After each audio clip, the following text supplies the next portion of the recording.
Bonjour à toutes et à tous, très heureux de vous retrouver pour une nouvelle capsule de vitamines source de vie. Nous voulons ensemble ce matin relever le défi de l'amour. C'est vrai que la parole de Dieu parle abondamment de l'amour.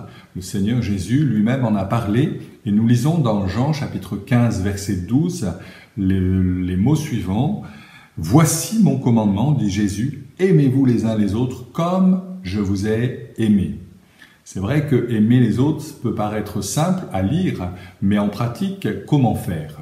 Jésus nous donne une indication déjà lorsqu'il dit « comme moi je vous ai aimé ». Et lorsqu'on regarde et qu'on lit les évangiles, où nous voyons les passages où le Seigneur met en œuvre cette compassion, on s'aperçoit que Jésus aimait d'une manière tout à fait désintéressée. Il n'attendait rien en retour. Il a aimé d'une manière tout à fait inconditionnel, c'est-à-dire qu'il ne donnait pas, il ne posait pas de conditions à son amour, mais il le donnait librement. Il a aimé sans hypocrisie et de tout son cœur et de tout son être. Voilà déjà quelques indications précieuses pour que nous aussi, aujourd'hui, en 2021, nous soyons à même d'aimer comme le Seigneur nous en a donné l'exemple. Alors, il faut bien comprendre que aimer notre prochain n'est pas si facile que cela. Il faut pouvoir avoir quelques canevas, quelques pistes à suivre et je vous en propose ce matin quelques-unes. Il faut comprendre et réaliser et se mettre à la place, et c'est tout là l'enjeu de l'empathie, souffrir avec, être avec. Il faut bien comprendre que nos contemporains, en général aujourd'hui, manquent d'assurance. Alors redonnez-leur confiance. Vous savez, derrière les façades bien lisses de visages maquillés, de silhouettes affinées et costumées, il y a souvent de la détresse, il y a souvent des blessures du passé qui sont là, cachées.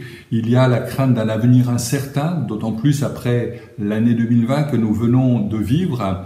Et nous pouvons dire à ces personnes, de la part de Dieu, « Je ne te délaisserai point, je ne t'abandonnerai point ». Hébreux 13, 5.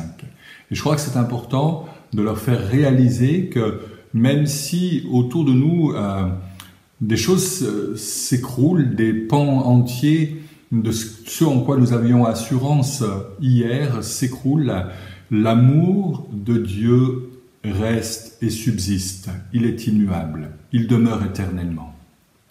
Les gens ont besoin de se sentir également appréciés. Ne soyez donc pas avares en compliments à leur égard.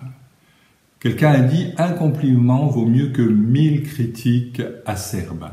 Et je crois que c'est important de réaliser qu'aujourd'hui, les gens ont besoin d'être encouragés, d'être appréciés dans ce qu'ils ont à donner et dans ce qu'ils mettent en œuvre et en pratique.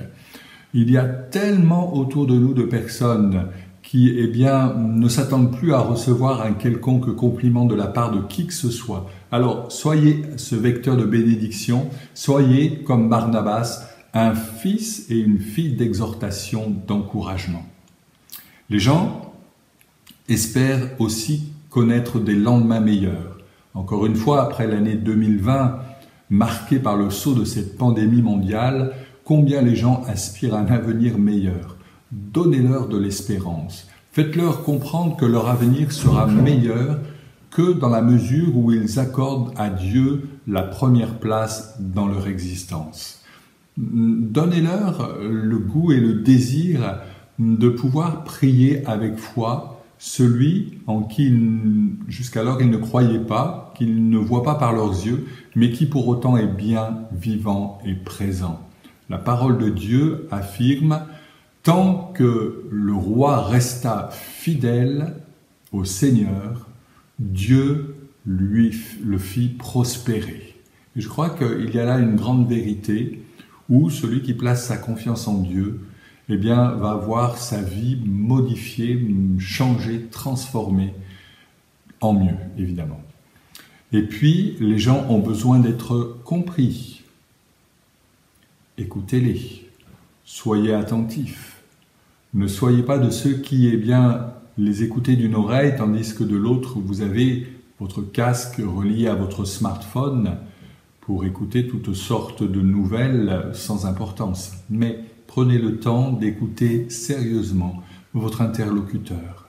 C'est un signe de compassion également et d'amour authentique que d'écouter attentivement ce que les personnes ont à nous dire. Et puis enfin, les gens ont besoin d'exemples à suivre. Jouez ce rôle pour eux. Soyez celui qui est bien allé les précéder, montrer une trace, un chemin à suivre. L'apôtre Paul pouvait dire « Suivez mon exemple, comme je suis moi-même l'exemple de Christ ».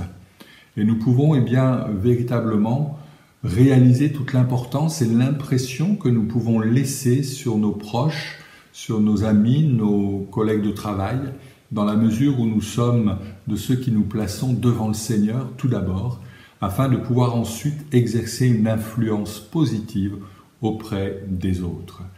Que Dieu vous bénisse dans ce programme qui est le programme de toute la vie chrétienne, d'aimer notre prochain comme Christ nous a aimés.